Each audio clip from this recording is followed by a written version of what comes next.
नमस्कार दोस्तों, मैं हेमंत लेकर के हाजिर हूँ आज का करंट अफेयर। देरी न करते हुए शुरुआत करते हैं पहले प्रश्न से। और पहला प्रश्न है कि हाल ही में अमेरिका में राष्ट्रपति डोनाल्ड ट्रंप ने किस संगठन से अलग होने की घोषणा की है? तो इसका उत्तर है वर्ल्ड हेल्थ ऑर्गेनाइजेशन यानी कि WHO से, विश्व स्वास्थ्य संगठन। व्याख्या देख लेते हैं। अमेरिका ने WHO से अलग होने का निर्णय लिया है क्योंकि महामारी के प्रबंधन पर असहमति थी। अगला प्रश्न है कि हाल ही में किस राज्य सरकार ने वाहन स्क्रैपेज और रिसाइकलिंग सुविधा प्रोत्साहन नीति 2024 को अधिसूचित किया? तो इसका उत्तर है हरियाणा। व्याख्या देखते हैं इसकी। हरियाणा ने पुरानी गाड़ियों को स्क्रैप करने और रिसाइकलिंग को बढ़ावा देने के लिए यह नीति लागू की है। अगला प्रश्न है कि हाल ही में किस उच्च न्यायालय के मुख्य न्यायाधीश के रूप में न्यायमूर्ति देवेंद्र कुमार उपाध्याय ने शपथ ली? तो उत्तर है दिल्ली। व्याख्या देख लेते हैं। न्यायमूर्ति उपाध्याय ने न्यायिक सुधारों को मजबूत करने के लिए दिल्ली उच्च न्यायालय के मुख्य न्यायाधीश का पदभार ग्रहण किया है। अगला प्रश्न है कि हाल ही में किस राज्य सरकार ने दीनदयाल उपाध्याय भूमिहीन कृषि मजदूर कल्याण योजना शुरू की है? तो उत्तर है छत्तीसगढ़ सरकार ने। व्याख्या देख लेते हैं इसकी। यह योजना भूमिहीन मजदूरों को आर्थिक सहायता प्रदान करती है। अगला प्रश्न है कि हाल ही में कौन सा देश दुनिया का 7वां सबसे बड़ा कॉफी उत्पादक देश बन गया? तो इसका उत्तर है भारत। भारत ने कर्नाटक और केरल जैसे राज्यों में कॉफी उत्पादन में काफी उल्लेखनीय प्रगति की है। हाल ही में 21 जनवरी 2025 को किस राज्य का स्थापना दिवस मनाया गया है? तो उत्तर है मणिपुर, मेघालय और त्रिपुरा। तो मणिपुर, मेघालय और त्रिपुरा की स्थापना 21 जनवरी 1972 को हुई थी, जिसे राज्य स्थापना दिवस के रूप में मनाया जाता है। अगला प्रश्न है कि हाल ही में अमेरिकी राष्ट्रपति डोनाल्ड ट्रंप ने देश की किस सीमा पर राष्ट्रीय आपातकाल की घोषणा की है? तो उत्तर है सदर्न यानी कि दक्षिणी पे। दक्षिणी सीमा पर अवैध आव्रजन से निपटने के लिए आपातकाल की घोषणा किया है।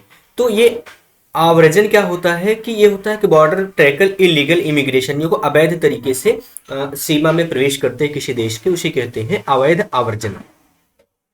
हाल ही में बेटी बचाओ और बेटी पढ़ाओ योजना को कितने वर्ष पूरे हुए? तो उत्तर है 10 वर्ष। 2015 में शुरू की गई योजना ने लड़कियों को शिक्षा के माध्यम से सशक्त करने में 10 वर्ष पूरे किए।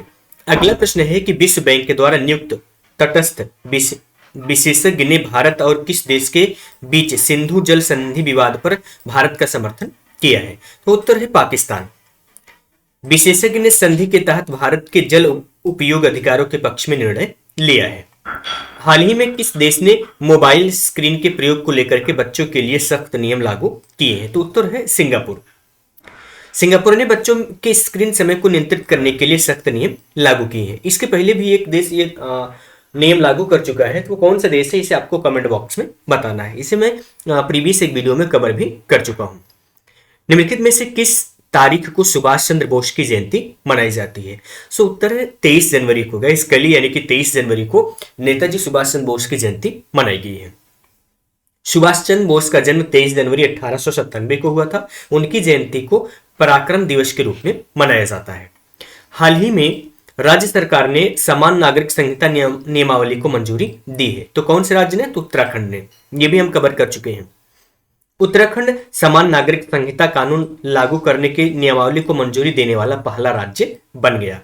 हाल ही में किस देश ने एंटिटी लॉकर नामक एक डिजिटल प्लेटफॉर्म की शुरुआत की है? तो उत्तर है भारत। भारत ने एंटिटी लॉकर लॉन्च किया ताकि व्यवसायों और व्यक्तियों के डेटा की सुरक्षा सुनिश्चित हो सके।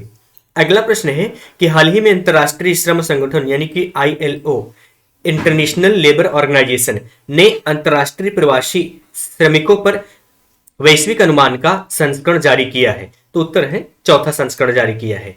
ILO ने वैश्विक प्रवासी श्रमिकों के आंकड़े प्रस्तुत करने के लिए चौथा संस्करण जारी किया है। अगला प्रश्न है कि हाल ही में ने दुनिया की सबसे लंबी एक्सप्रेसवे सुरंग का अनावरण किया है। तो कौन से देश ने? चाइना ने यानी कि चीन ने। चीन ने अपने परिवहन नेटवर्क को बेहतर बनाने के लिए दुनिया की सबसे लंबी एक्सप्रेसवे सुरंग का अनावरण किया है। गाइस ये थे आज के 15 करंट अफेयर के क्वेश्चंस। आई होप कि आपके लिए इन्फॉर्मेटिव लगे। लाइक कीजिएगा, फ्रेंड्स के बीच में शेयर करना ना भूलिएगा, और चैनल को सब्सक्राइब नहीं किया हुआ है तो प्लीज यार चैनल को सब्सक्राइब करके बेल आइकन कॉल पर प्रेस कर लीजिएगा नेक्स्ट डे यानी कि 25 जनवरी और कंटिन्यूअस करंट अफेयर की नोटिफिकेशन पाने के लिए।